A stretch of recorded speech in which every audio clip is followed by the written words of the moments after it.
Hi, ಎಲ್ಲರಿಗೂ ನಮಸ್ಕಾರ. Welcome back to YouTube channel. So ಹಿಂದಿನ ಒಂದು ತರಗತಿಯಲ್ಲಿ ಮ್ಯಾಥ್ಸ್ಗೆ ರಿಲೇಟೆಡ್ ಆಗಿ ನಾವು 31 ಪ್ರಶ್ನೆಗಳನ್ನ ನೋಡಿದ್ವಿ. ಈಗ 32ನೇ ಪ್ರಶ್ನೆ ನೋಡ್ತಾ ಹೋಗೋಣ.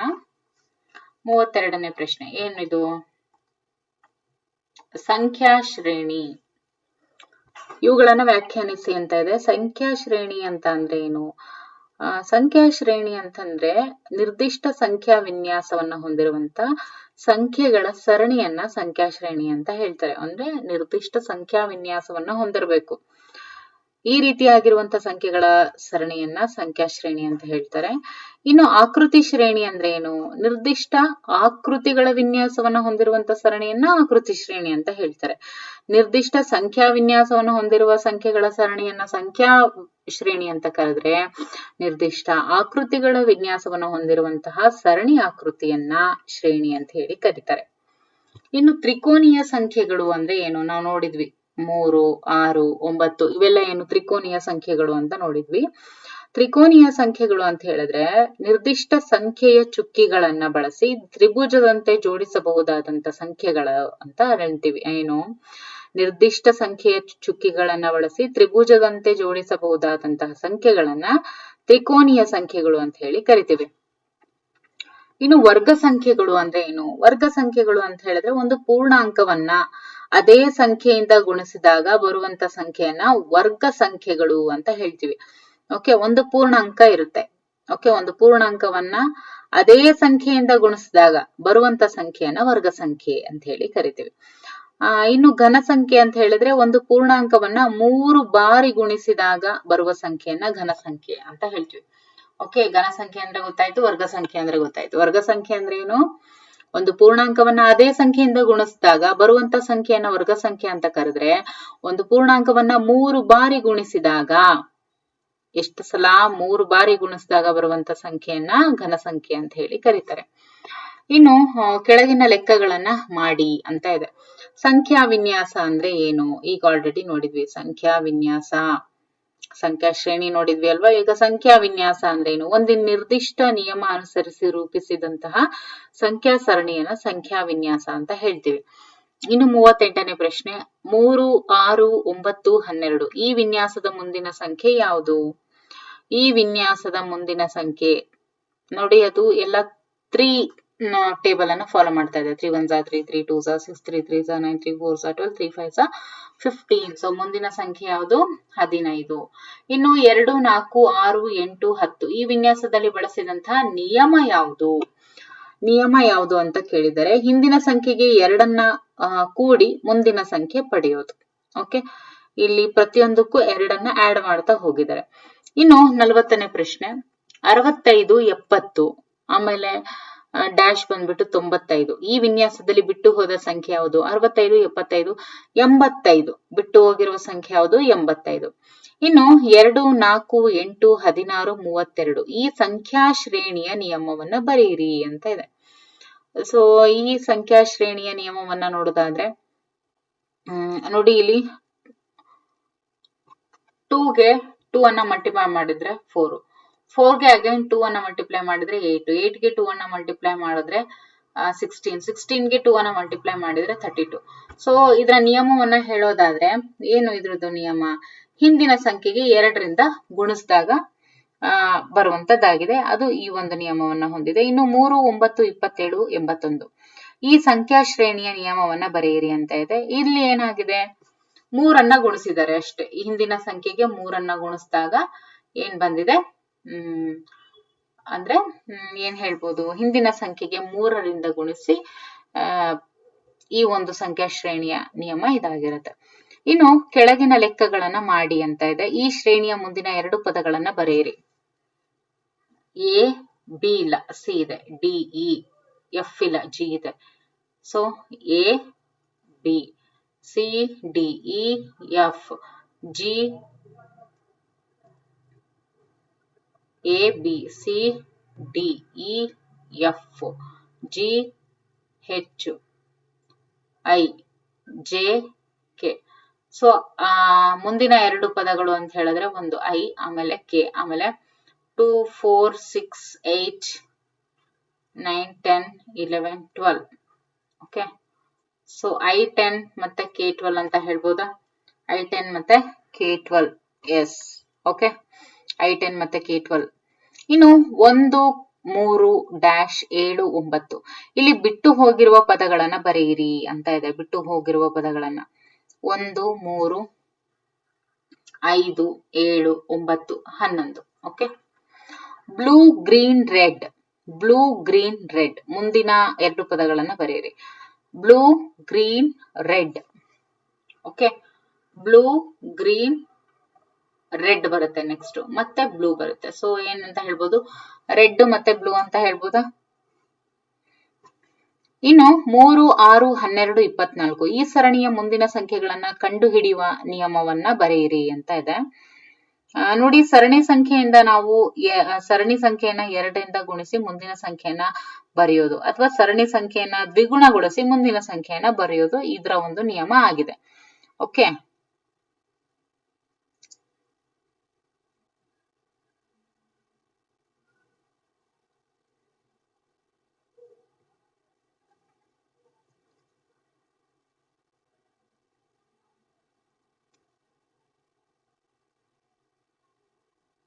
ನೋಡಿ, 3 2s 6, 6 2s 12, 12 2s 24. Okay, so ಈ ರೀತಿಯಾಗಿ ನಿಯಮವನ್ನ ಇದು ಹೊಂದಿದೆ. ಇನ್ನು 9, 18, 27, 36 ಈ ಶ್ರೇಣಿಯ ನಿಯಮವನ್ನ ಸೂಚಿಸಿ ಅಂತ ಇದೆ. ಇದು 9ರ ಗುಣಕಗಳನ್ನ ಹೊಂದಿದೆ. 9 1s 9, 9 2s 18, 9 3s 27, okay, 9 4s 36 ಈ ತರ.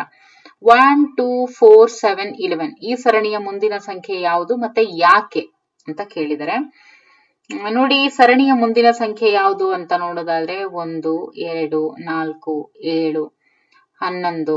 ನೆಕ್ಸ್ಟ್ ಯಾವುದು ನೋಡಿ, ನೆಕ್ಸ್ಟ್ ಯಾವ್ದು ಬರುತ್ತೆ ನೋಡಿ, ಇಲ್ಲಿ 1 + 1 ಏನಾಗಿದೆ? 2 ಆಗಿದೆ. ಓಕೆ, 2 + 2 ಏನಾಗಿದೆ? ಫಸ್ಟ್ 1 + 1 2 ಆಗಿದೆ. 2 + 2 4 ಆಗಿದೆ. 4 + 4 ಓಕೆ,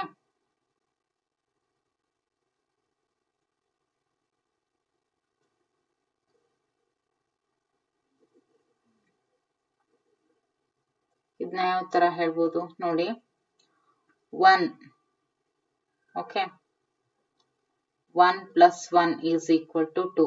ಓಕೆ, ನೆಕ್ಸ್ಟ್ 2 + 2 = 4. ನೆಕ್ಸ್ಟ್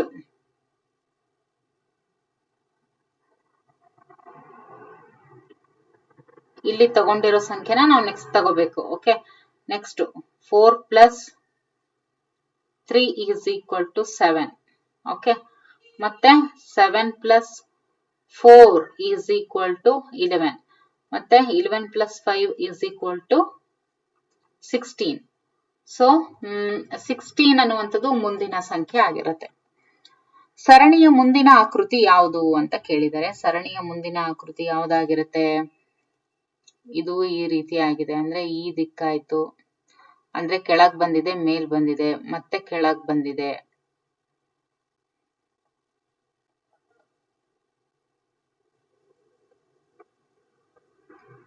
ಇದು ಬರ್ಬೇಕಲ್ವಾ? ಈಗ ಇದು plus triangle. Okay, this one is the right answer. ವಿರಹಂಕ ಸಂಖ್ಯೆಯ ನಿಯಮವನ್ನ ಬರೆಯಿರಿ. ವಿರಹಂಕ ಸಂಖ್ಯೆಯ ನಿಯಮ ಅಂದ್ರೆ ಏನು? ಪ್ರತಿ ಸಂಖ್ಯೆಯು ಹಿಂದಿನ 2 ಸಂಖ್ಯೆಗಳ ಮೊತ್ತ ಆಗಿರುತ್ತೆ. ವಿರಹಂಕ ಸಂಖ್ಯೆಯ ನಿಯಮ ಏನು ಅಂತ ಅಂದ್ರೆ, ಪ್ರತಿಯೊಂದು ಸಂಖ್ಯೆಯ ಹಿಂದಿನ 2 ಸಂಖ್ಯೆಗಳ ಮೊತ್ತ ಆಗಿರುತ್ತೆ. ಪ್ರತಿಯೊಂದು ಸಂಖ್ಯೆ ಕೂಡ ಅದರ ಹಿಂದಿನ ಸಂಖ್ಯೆಗಳು ಏನಿರ್ತವೆ ಆ 2 ಸಂಖ್ಯೆಗಳ ಮೊತ್ತ ಆಗಿರುತ್ತೆ. ಅವುಗಳನ್ನ ವಿರಹಂಕ ಸಂಖ್ಯೆ ಅಂತ ಹೇಳಿ ನಾವು ಹೇಳ್ತೀವಿ. ಇನ್ನು ಕೆಳಗಿನ ಸಮಸ್ಯೆಗಳನ್ನ ಬಿಡಿಸಿ ಅಂತ ಇದೆ. ಕೆಳಗಿನ ಸಮಸ್ಯೆಗಳನ್ನ ಬಿಡಿಸಿ. ದತ್ತ ಸರಣಿಯ ನಿಯಮ ಬರೆದು ಮುಂದಿನ 4 ಸಂಖ್ಯೆಗಳನ್ನ ಬರೆಯಿರಿ. ದತ್ತ ಸರಣಿಯ ನಿಯಮ. ದತ್ತ ಸರಣಿಯ ನಿಯಮ ಏನ್ ಹೇಳುತ್ತೆ? ಪ್ರತಿ ಸಂಖ್ಯೆಗೆ 5ಅನ್ನ ಕೂಡಿಸಿ ಬರೆಯುವುದು. ಓಕೆ, 5ಅನ್ನ ಕೂಡಿಸಿ ಬರೆಯೋದು. ಮುಂದಿನ 4 ದತ್ತ ಸರಣಿಯ ನಿಯಮ ಬರೆದು ಮುಂದಿನ 4 ಸಂಖ್ಯೆಗಳನ್ನ ಬರೆಯಿರಿ. 45 + 5 50, 50 + 5 55 + 5 60 + 5 65. ಓಕೆ, ಪ್ರತಿ ಸಂಖ್ಯೆಗೆ 5 ಕೂಡಿಸಿ ಇಲ್ಲಿ ಬರ್ದಿರುವಂತದ್ದು. 1 2 3 5 8 13 21 ಈ ಸಂಖ್ಯೆಗಳನ್ನ ಏನಂತ ಕರೀತಾರೆ? ಈ ಸಂಖ್ಯಾ ಶ್ರೇಣಿಯ ನಿಯಮವನ್ನ ಉದಾಹರಣೆ ಸಹಿತ ವಿವರಿಸಿ ಅಂತ ಇದೆ. ಓಕೆ, ಉದಾಹರಣೆ ಸಹಿತ ವಿವರಿಸಿ. ಇಲ್ಲಿ ಏನಾಗಿದೆ? ಉದಾಹರಣೆ ಸಹಿತ ನೋಡಿ ವಿವರಿಸೋದಾದ್ರೆ ಇಲ್ಲಿ 1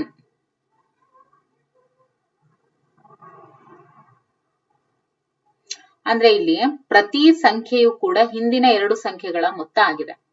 ಓಕೆ, ಪ್ರತಿ ಸಂಖ್ಯೆಯು ಕೂಡ ಹಿಂದಿನ 2 ಸಂಖ್ಯೆಗಳ ಮೊತ್ತ ಆಗಿದೆ. ನೋಡಿ 1 + 2 3. ಓಕೆ, ಇನ್ನು 5 + 3 8 ಆಗಿದೆ. ಓಕೆ, ಇನ್ನು 13 + 8 ಎಷ್ಟು? 21. ಓಕೆ, ಈ ತರ ಹಿಂದಿನ 2 ಸಂಖ್ಯೆಗಳ ಮೊತ್ತ ಆಗಿರುತ್ತೆ. ಓಕೆ, ಇವುಗಳನ್ನ ನಾವೇನಂತ ಕರಿತೀವಿ? ವಿರಹಂಕ ಸಂಖ್ಯೆಗಳು ಅಂತ ಹೇಳಿ ಕರಿತೀವಿ. ಓಕೆ, ಸೊ ಯಾವ ರೀತಿ? 1 + 2 = 3, 2 + 3 = 5. ಓಕೆ, 3 + 5 = 8.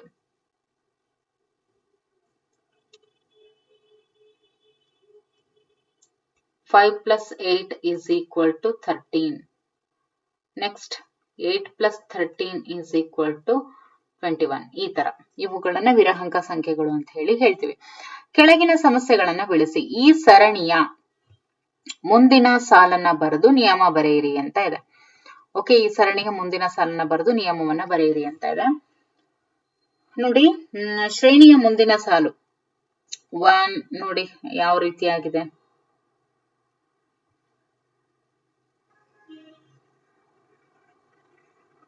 ನಿಯಮ ಬಂದ್ಬಿಟ್ಟು ಇಲ್ಲಿ 1², ನೆಕ್ಸ್ಟ್ 11². ಓಕೆ, ಇದು ಬಂದು 1². ಓಕೆ, ಇದು ಬಂದು 11² 121. ಓಕೆ, ನೆಕ್ಸ್ಟ್ ಏನು? 111². ಓಕೆ, ಇನ್ನು ನೆಕ್ಸ್ಟ್ ಯಾವ್ದಾಗುತ್ತೆ ಹಾಗಾದ್ರೆ? 1111² ಏನ್ ಬರುತ್ತೆ? 1 2 3 4 3 2 1 ಬರುತ್ತೆ. ಓಕೆ, ಏನ್ ಬರುತ್ತೆ ನೆಕ್ಸ್ಟ್ ಇಂದು? 1 2 3 4 3 2 1 ಬರುತ್ತೆ. ಇನ್ನು 54ನೇ ಪ್ರಶ್ನೆ ನೋಡಿ. 1 2 3 ಈ ಸರಣಿಯ ಟ್ರಯಾಂಗಲ್ 1 ಟ್ರಯಾಂಗಲ್ 2 ಟ್ರಯಾಂಗಲ್ 3 ಈ ಸರಣಿಯ 4 ಮತ್ತು 10ನೇ ಪದ ಬರೆದು ನಿಯಮವನ್ನ ಬರೆಯಿರಿ ಅಂತ ಇದೆ. ಮೊದಲು ತ್ರಿಭುಜ ಆಕೃತಿ ಬರೆದು ಮುಂದಿನ ಸ್ವಾಭಾವಿಕ ಸಂಖ್ಯೆಯನ್ನ ಬರೆಯುವಂಥದ್ದು. ಓಕೆ, ಅದೇ ಫಸ್ಟ್ ತ್ರಿಭುಜವನ್ನ ಬರಿಬೇಕು. ಇಲ್ಲಿ ಯಾವ ತರ ಬರ್ದಿದ್ರೋ ಆ ರೀತಿ ತ್ರಿಭುಜವನ್ನ ಬರೆದ್ಬಿಟ್ಟು ಇಲ್ಲಿ 4 ಅಂತ ಬರಿಬೇಕು. ಇಲ್ಲೇನಂತ ಬರಿಬೇಕು? 10ನೇ ಪದದ್ದು 10 ಅಂತ ಹೇಳಿ ಬರಿಬೇಕು ಅಷ್ಟೇ. ಕೆಳಗಿನ ಸಮಸ್ಯೆಗಳನ್ನ ಬಿಡಿಸಿ ಅಂತ ಇದೆ. ನೋಡಿ 17 19 37 1 17 1 7 19 37 ಈ ಷಡ್ಭುಜ ಸಂಖ್ಯೆಗಳನ್ನ ಚಿತ್ರಾತ್ಮಕವಾಗಿ ನಿರೂಪಿಸಿ ನಿಯಮ ಬರೆದು ಮುಂದಿನ 2 ಸಂಖ್ಯೆಗಳನ್ನ ಬರೆಯಿರಿ ಅಂತ ಕೊಟ್ಟಿದ್ದಾರೆ. ಈ ಷಡ್ಭುಜ ಸಂಖ್ಯೆಗಳನ್ನ ಚಿತ್ರಾತ್ಮಕವಾಗಿ ನಿರೂಪಿಸಿ ಅಂತ ಇದೆ. ಯಾವ ತರ ನೋಡಿ, ಇದು 1, ಆಮೇಲೆ 1 2 3 4 5 6. ಓಕೆ, 7 ಆಯ್ತಲ್ವಾ? ನೆಕ್ಸ್ಟ್ ಅದೇ ತರ 1 2 3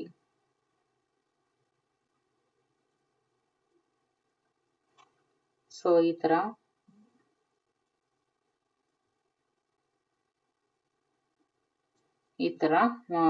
ಚುಕ್ಕಿನ ಇಟ್ಕೊಂತ ಹೋಗೋದು. ಓಕೆ, ಇದು 1 ಇದು 7 ಇದು 19 ಅದೇ ತರ ನಾವಿಲ್ಲಿ ಬರ್ದಾಗ 37 ಕೂಡ ಬರೆಯುವಂಥದ್ದು. ಈ ಸಂಖ್ಯಾ ಶ್ರೇಣಿಯನ್ನ ಗಮನಿಸಿ ಉತ್ತರ ನೀಡಿ ಅಂತ ಇದೆ. 3 6 9 12. ಓಕೆ, ಇಲ್ಲೇನಿದೆ? 3 6 9 12 ಅಂತ ಕೊಟ್ಟಿದ್ದಾರೆ. ಈ ಸಂಖ್ಯಾ ಶ್ರೇಣಿಯಲ್ಲಿನ ನಿಯಮ ಏನಿದೆ ನೋಡಿ.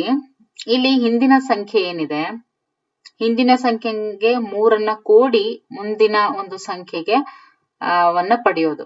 ಅಂದ್ರೆ ಹಿಂದಿನ ಸಂಖ್ಯೆಗೆ 3 ಕೂಡಿ ಮುಂದಿನ ಸಂಖ್ಯೆವನ್ನ ಪಡೆಯೋದು. ಇಲ್ಲಿ 3 + 3 6, 6 + 3 9, 9 + 3 12 ಈ ತರ. ಓಕೆ, ಈ ಶ್ರೇಣಿಯ ಮುಂದಿನ 3 ಸಂಖ್ಯೆಗಳನ್ನ ಬರೆಯಿರಿ. So 12 plus 3 15, 15 plus 3 18. ಸೊ ಮುಂದಿನ 3 ಸಂಖ್ಯೆಗಳು ಮತ್ತೆ 21. ಸೊ 15, 18, 21 ಮುಂದಿನ ಸಂಖ್ಯೆಗಳಾಗಿರುತ್ತೆ.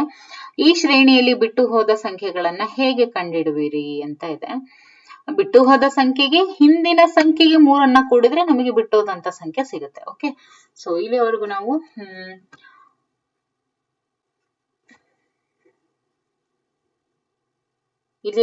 ನಾವು ಯಾವ ಒಂದು ಚಾಪ್ಟರ್ ನ ನೋಡಿದ್ವಿ ಅಂತ ಹೇಳಿದ್ರೆ ವಿನ್ಯಾಸಗಳು ಬಗ್ಗೆ ಆಯ್ತು. ಓಕೆ, ಇನ್ನು ಮುಂದಿನ ತರಗತಿಯಲ್ಲಿ ಇನ್ನೂ ಒಂದು ಹೊಸ ಒಂದು ಘಟಕದ ಬಗ್ಗೆ ನೋಡ್ತಾ ಹೋಗೋಣ. ರೇಖೆಗಳು ಮತ್ತು ಕೋನಗಳ ಬಗ್ಗೆ ನೋಡ್ತಾ ಹೋಗೋಣ. ಓಕೆ.